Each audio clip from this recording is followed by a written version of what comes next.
let's move on to the second part of the author's argument, which is that all women should suffer for the punishment for sin that they did not commit. Essentially, they Yes. suffer for their ancestors' sin. That's one of the misconception the author has. So Yes. I don't know if we should call it a misconception or a lack of understanding of what exactly it meant. That's right.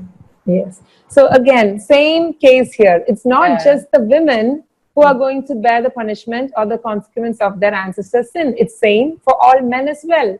All men today toil and work hard, and they sweat and they struggle. So it was not just Adam who struggled, all men. And it was not just Eve who had labor pains, all women. So again, this is not a matter of sexism, but I think the issue the author is trying to point out here is one of transference of punishment. I was not there at the Garden of Eden, so why should I be punished? Or why Right. should I suffer? That is the point. Now, this again, we should look at the role of Adam and Eve, or Adam as the leader or head of the entire mankind. The Bible clearly talks as Adam and Eve being the first parents, Adam being the head of mankind, was a responsible individual for the entire mankind. Just as how we would say the leader of a country or a nation or a state, how he makes a decision and that impacts every citizen in that country. For example, our Prime Minister has now called for a national lockdown, and we are all sitting at home. Our plans are all changed. We can't go out anywhere. We can't do things the way we like. Why? We didn't make the decision, but the head or the leader of a country made the decision for us, and we are all bearing the consequences. So this is not limited to the Bible or to the first parents. We see that this has impact everywhere, even in our families. The decisions as parents we make, where to live, Right. what job to take, where to send our children to school. So all these things affect all our children, not only the negative, but also the positive decisions that we make. This is not of Adam and Eve. It's in the case of everyone who's under a leadership, and they take a decision that affects everyone who's dependent on them. Right, right. Yeah, unfortunately, our decisions have consequences, repercussions, right.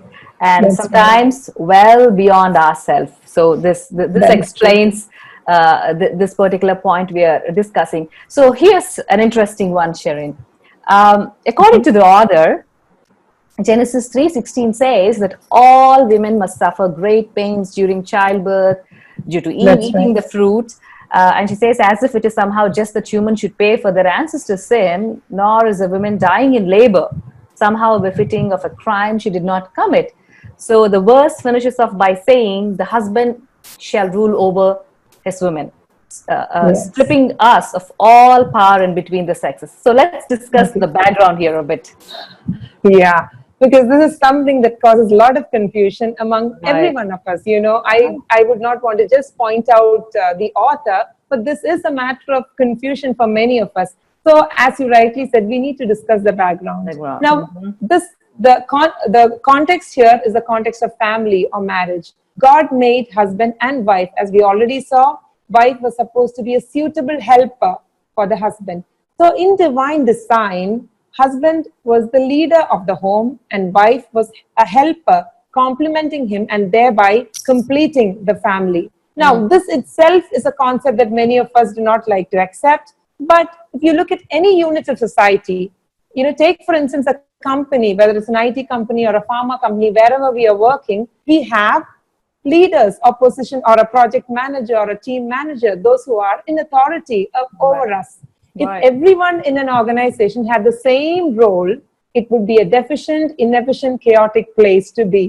So God, in the smallest unit of society that he himself instituted, put man in leadership, but not as a tyrant, not as a despot, but as a loving leader who would lead his family, and wife being his helper to complete and complement with equal worth and value. So that is God's original design.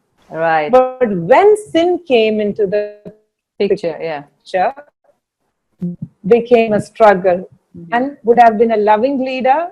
When there was no sin, he would have led his wife and loved her and served her as a leader. But now, because of sin, the loving, serving element of it is corrupted. He wants to enforce his rule over her. In the same way, the woman who would be submissive or who would help her husband wholeheartedly now has a struggle. Now she wants to be in authority over her man, And toppling rule the over him, authority yeah. and rule over him. So the context is how sin has affected man and woman. They both became corrupted, and thereby the roles that they play also in a way became corrupted, or they were unable and they struggled to fulfill the roles that God gave them, and it became a struggle for them. So that Right. is the context of this verse. Right, right. Thanks for pointing that out. And I would like to highlight two more points from the other statement. One on Yes. women suffering for the ancestor's sin, which we already discussed. Like we spoke about transference of punishment in our previous point. And the second point is women dying in labor. That's what the author Yes. mentions. Nowhere in the biblical text of Genesis chapter 3 verse 16 talks about a curse that women receives where women would die in labor. Let me That's just right. read it. Genesis chapter 3 verse 16. Yes. To the women he said, I will surely multiply your pain in childbearing. In pain you shall bring forth children. Your desire shall be contrary to your husband, but he shall rule over you. So it only talks of pain in labor.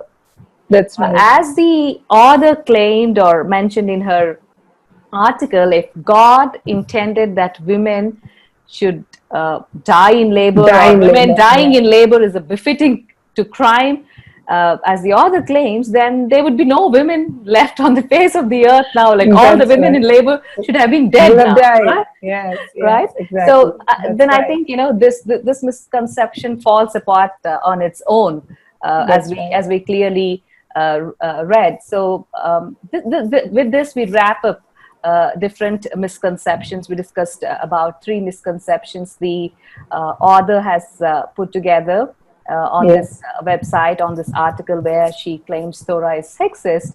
And based on our discussion and reading into the text and understanding the background, we realize that Torah is not sexist indeed. And in fact, That's we right. could see God's grace even in the midst of a curse. That's right. That's beautiful. Yes. And so with this, goodbye till we meet again in another episode to discuss on the remaining misconceptions on sexism in Torah from the evilbible.com. So keep watching.